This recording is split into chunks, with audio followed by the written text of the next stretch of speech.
WCBI News at 6 starts now. Thank you for joining us tonight. Mississippi's elected lawmakers have taken control of the purse strings. Just hours ago, the state House and Senate convened to consider just one bill. That bill, first introduced in the Mississippi House, stripped Governor Tate Reeves of sole power to spend the federal funding that's coming to the state. The bill immediately went to the state Senate. The measure was overwhelmingly approved by both houses with 2 no votes and just 1 present vote. Now this bill goes to the governor, who is expected to veto it. 2/3 of the House and Senate must vote to override the bill for it to become law. Well, the feud over dispersing funds from the CARES Act was a topic of discussion during the governor's daily briefing. Our Scott Martin tuned in to this afternoon's press conference. That is, he joins us in the studio now with a recap. Scott. Yeah, Andrea, petty political differences is what Governor Tate Reeves says is happening within the state legislature. He claims some members cared more about power than Mississippians. The House and Senate were called back, as you said, in session this afternoon, more than 2 weeks earlier than expected, particularly to discuss that particular bill that gave legislature power to have a hand in deciding where the money from the CARES Act goes. Now, the CARES Act was drafted in Washington to help states in the coronavirus crisis. Mississippi is getting $1.25 billion. Governor Reeves has claimed that under the Emergency Management Act, he's in charge of divvying up the money. But not everyone agrees. Governor Reeves said today that legislators want him to call a special session and hear them beg for him to fund things that they think needs funding. As for the governor, he says the buck stops with him. I don't want my people that elected me to this office, and even those who voted against me, I don't want them to not get what they need because we're going to wait a week, or we're going to wait 2 weeks, or we're going to talk about it in a month. We don't have a week. We don't have a month. The emergency is right now. It is every single day. Now, again, that bill passed both the House and the Senate, and it basically states that the governor can't spend any money. The governor was asked if he did have plans to veto the bill, at which point he said in that press conference that he would have to read the bill in its entirety before he made an exact decision. Andrea. The Mississippi Department of Health is reporting 397 new cases of COVID-19 today. The new positives bring the state's total to over 7,200 cases. 20 new deaths are also being reported. The total coronavirus deaths statewide, 281. The health department estimates about 3,400 people have recovered from the virus. More than 71,000 Mississippians have been tested for COVID-19. Well, WCBI has learned that Columbus Mayor Robert Smith will be announcing a Restart Columbus committee. The committee will be composed of specialized subcommittees that will focus on restaurants, retail, hair salons, and other areas. The committees will make 3-step recommendations to allow businesses to reopen to the public as allowed by the state and federal guidelines. The committees will be composed of local business and other leaders from their areas of expertise. WCBI has reached out to city officials for comment. We are awaiting return information on that. Well, there have been a lot of changes regarding Mississippi's reopening. In addition to regulations for the state, there are also local rules for individual municipalities. Our Stephanie Poole joins us in the studio now with more on what you need to know. That's right, Andrea. From businesses opening to city curfew and personal protection. These are some concerns Columbus city leaders are tackling to keep everyone healthy and safe. The pandemic isn't over just yet, and Columbus city leaders are reminding citizens of the rules in place. The city council passed a resolution the other day that requires employees of businesses that are open to the public to ensure that their employees are masked. We did not pass a resolution requiring customers to wear a mask. City Attorney Jeff Turnage says even with businesses required to cover up, citizens should still protect themselves when out in public. The city's curfew is another concern.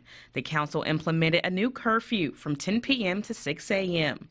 Only essential travel and activities are permitted between those hours. Well, the police department has been very kind to people thus far, but they have the authority to issue citations up to $1,000 for chronic violators and people who do not heed the warning to comply. It's not a hard choice to issue the citation for somebody that are knowingly placing people at risk after being told not to. Gloria HERRIOTT owns HOLLYHOCKS in downtown Columbus. She's urging community members to abide by the rules so she can keep her doors open and hopefully flatten the curve. We want to be able to leave our homes. We want to get our lives back. And for me, that means opening HOLLYHOCKS. So this is our first day and we are thrilled. But it is important to be smart. And if wearing a mask is what it takes, I'm willing. Most of the small businesses are really hurting. And fortunately, we've been around a long time, and so we had a little put away to get us through. We should be strictly enforcing those guidelines among ourselves and not relying on the police department to do it. These rules will be effective until May 11th.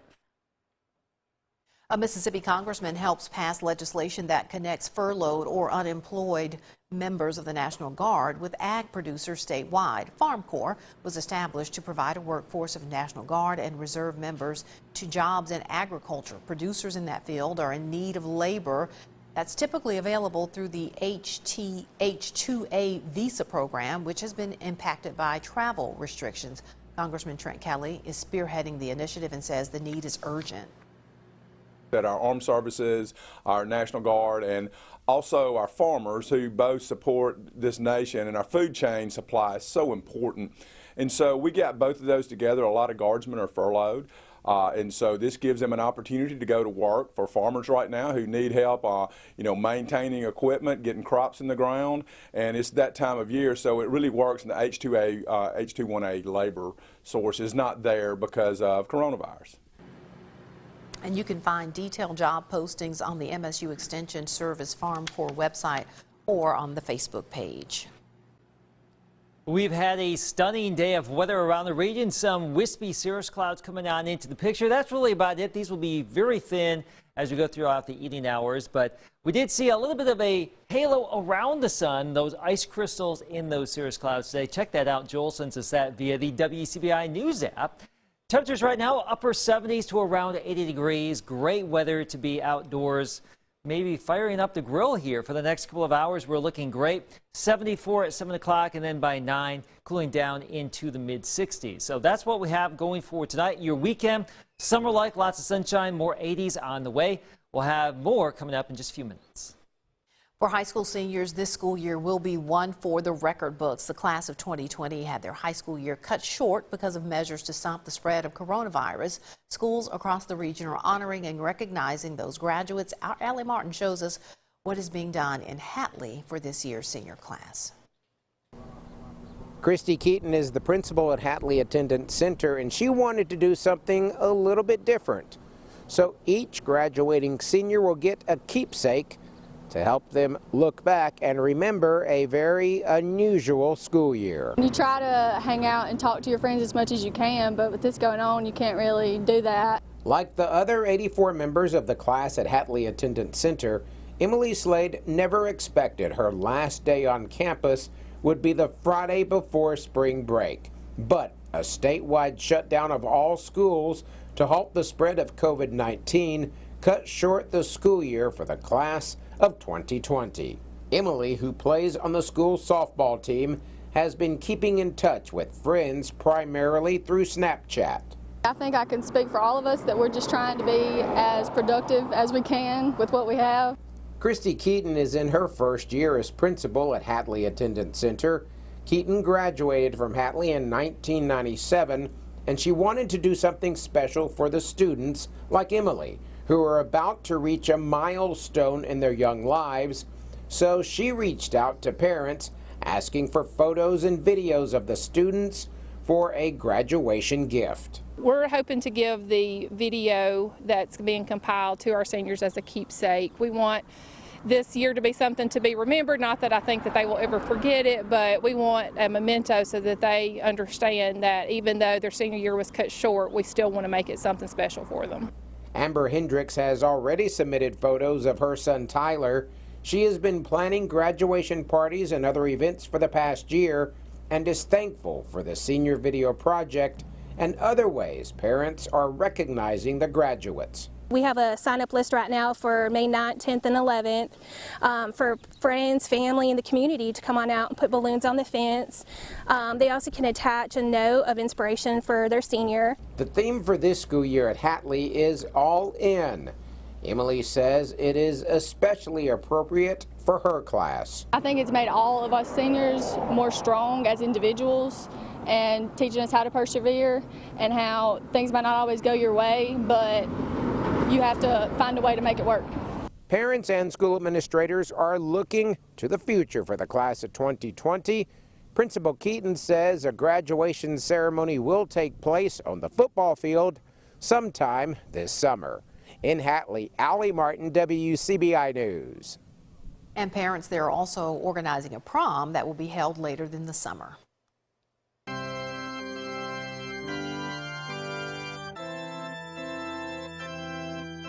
Well, it was not the traditional commencement ceremony, but Mississippi State University did honor its graduates this afternoon. The university moved graduation online this year because of COVID-19 restrictions. The ceremony included remarks from the provost and the executive vice president, the incoming student association president, and the alumni association. University President Dr. Mark Keenum congratulated the 3,300 graduates, saying that he hopes to congratulate them in person sometime in the near future. I know this is not what you had in mind for your graduation, and I want you to know I'm heartbroken. I share your disappointment and frustration in not being able to be part of a traditional commencement ceremony today. However, my hope is that we will be able to find a time, possibly in late summer, maybe early fall, to appropriately honor our spring 2020 graduates. This is just the third time in MSU's 142-year history that a traditional graduation ceremony has not been possible. Coming up, it's a local story that has been getting national attention. We take a look at what it took to get a Netflix hit to the screen when we come back. Welcome back. Yesterday, we brought you an exclusive interview with Kennedy Brewer, whose wrongful conviction is highlighted in a new Netflix series, The Innocence Files. Tonight, we're hearing from the people who helped put the documentary together. The series focuses on individuals who've been wrongfully convicted, two of them from here in Wcbi County. Lauren Fulton served as the field producer for the project. She spent 8 months in Mississippi gathering archive footage, court records, and interviewing those involved with the cases. Fulton hopes the series will shine a light on others who are wrongfully convicted and ultimately lead them to freedom. We need to recognize that there are intrinsic issues in our justice system that need to be addressed. They can be fixed. A lot of these wrongful convictions can be corrected, but the hope is that people won't end up in situations like LaVon and Kennedy anymore. The Innocence Project released the documentary in April. Fulton says they hope to make a second series to the project, but right now those plans have not been finalized. So is this one of those days that you call a Chamber of Commerce day? Certainly was. Yeah. And we will have a Chamber of Commerce weekend coming our way. Andre, we'll talk about that after the break. Right now for tonight, mainly clear, not as cool. We're looking at temperatures in the 50s. Get out there this evening and get ready for a great weekend of weather. We'll talk about it next. Your WCBI First Alert AccuWeather forecast with Chief Meteorologist Keith Gibson. Rain, rain, and more rain. That has been the story of 2020. This is the plus or minus across the region as far as the average is concerned. Now, down closer to the coast, they're in a bit of a drought situation, but here, about 10 to 20 inches above average right along and north of I-2059. Basically, our entire viewing area. It has been wet. Rain chances 0 Saturday, Sunday, Monday. A chance for rain Tuesday, also next Friday. So more dry days than not. Dry conditions here in Columbus right now, 80 degrees. Look at that. Gorgeous in downtown Columbus right now. Tupelo also at 80 degrees. We hop on down to Louisville, Mississippi, 80 degrees. A popular number right now, 80. 77 lucky sevens there at Durham's Pharmacy in Vernon. Speaking of Vernon, this evening, we're looking good. Tomorrow, we're looking great. We start out in the 50s, back into the low 80s in the afternoon. Your hour-by-hour forecast right there. not too shabby here as we start the weekend. 83 Vernon and Sullivan, 82 Reform, not bad. For you in Columbus, West Point 84 degrees, 83 or 84 across most of our region here on our Saturday, maybe 85. Today we overachieve. Tomorrow we may overachieve with the temperatures as well. 83, a popular number here, at least according to this map, across northeastern Mississippi. Suffice to say, it's going to be a great day here. Now, if you're going down to the Gulf Coast, Biloxi here Saturday, Sunday, the wind fairly light. We're mostly sunny to partly cloudy. No issues whatsoever across Mississippi or Alabama. So more or less the same story for your Saturday and Sunday, regardless of where you live in Mississippi or Alabama. Highs in the 80s, mostly sunny to partly cloudy. Storms are blowing on up across the high plains today, but for us, we have no real active weather coming our way. Futurecast will show you that. From time to time, some of these patches of high clouds drifting down through the region. That was Saturday. Here's Sunday. Variably cloudy, partly cloudy. There will be a frontal boundary that will be approaching Sunday into Monday. I think it's going to stall out just to our north. That will keep us on the warm side of it. The better rain chance is back to the north. Eventually, this thing will swing on through Tuesday or Tuesday night. That will give us a chance of rain and then some cooler weather behind it. Now, it's not going to be too terribly cold, but it will be cool late next week relative to the average. This weekend, we're talking about mid to upper 80s through early next week. And then behind that front, more in the way of mid to low 70s for the end of next week. But 2 chances of rain Tuesday and next Friday. There's your weekend. Get ready to enjoy it. Andrea? Well, there's also always someone who needs help. That's why some Oktibbeha County 4-H'ers are gathering supplies for Mississippians in Jefferson Davis County. People there, you may remember, were affected by the Easter Sunday tornado. Around 100 homes were damaged and 4 people died during the severe weather. The Longview Disciples 4-H Club is collecting relief items to help ease the burden of their neighbors to the south. And what we're doing, we're actually taking some disaster relief buckets, and the buckets are filled with baby items, wipes. We also have food for the babies. We also have food, toiletry items for men and women. It made me feel special, just giving back to the people who was in that bad tornado a while back, and I just feel special just going back helping them. It feels good. Relief donations are being collected at the New Prairie MB Church Fellowship Hall. It's on Bluefield Road, just off Highway 12 in Oktibbeha County. Coming up, after a quarter century in the dugout, an area baseball coach is hanging up his cleats. Courtney takes a look back at his career when we come back. Your WCBI Sports with Courtney Robb is brought to you by your local Ford dealers. Go further. It was 26 years ago that Lewis Ernest took the head baseball coaching position here at Hamilton. However, now he's ready to begin a new chapter, retirement. You don't ever know when is right. I don't know if now is right necessarily. 6 state titles. That's how Hamilton will remember Coach Ernest. He was the first to bring the hardware home after winning the 1997 1A Baseball State Championship. Later, Ernest added 2 more trophies to the display case in 1999 and 2001, as well as 3 slow-pitch softball titles in 2004, 2009, and 2012. They're all special in a certain way. Of course, the first one is special because it's the first in 97. But there's something different about every one of them. Big plays, different kids. Nearly 23 years later, Ernest remembers his first title like it was yesterday. Played Natchez Cathedral. They were 24-0 when we went down there, and when we got back here after playing them, they were 24-2. So, you know, we won those 2 and won it all. And you know, I remember the fans coming over the outfield wall. Back then, you played championships on your home field. However, it's not the championships that Ernest says he's going to miss the most. His toughest goodbye will be to the baseball field. There wasn't much of anything here when I started, and everything here has got my fingerprint on it in one way or another. I built it, this one and the softball field, and it's special to me. I've told people it's kind of like it's my baby. Although Ernest may no longer be the man in charge, he says he doesn't plan on staying away from the baseball field he calls home. Thank you for a great opportunity, a great career. I'm gonna miss everything about it. I'm still gonna be down here a lot, but but I'm going to miss it. Hamilton baseball now begins a new era as 6-year assistant coach Dallas Flippo takes over the program. Reporting in Hamilton, Courtney Robb, WCBI Sports. We are on Easy Street for you weekend. Sunny and warm, 84 Saturday, 85 Sunday. A mix of sun and clouds, partly cloudy, 87 on Monday. Our next chance of rain looks to be Tuesday or Tuesday night. Some showers and storms possible. And then we'll cool back down into the 70s for the end of next week. If you have outdoor plans for this evening or this weekend, things are looking great. Overnight lows moderating just a little bit here, Andrea. So no major problems here for the weekend. All right, all looks well. You will enjoy your patio. Yes, we can do that. All right, that is the news at 6 o'clock, everyone. Enjoy the rest of your Friday evening. We'll see you back at 9 and 10.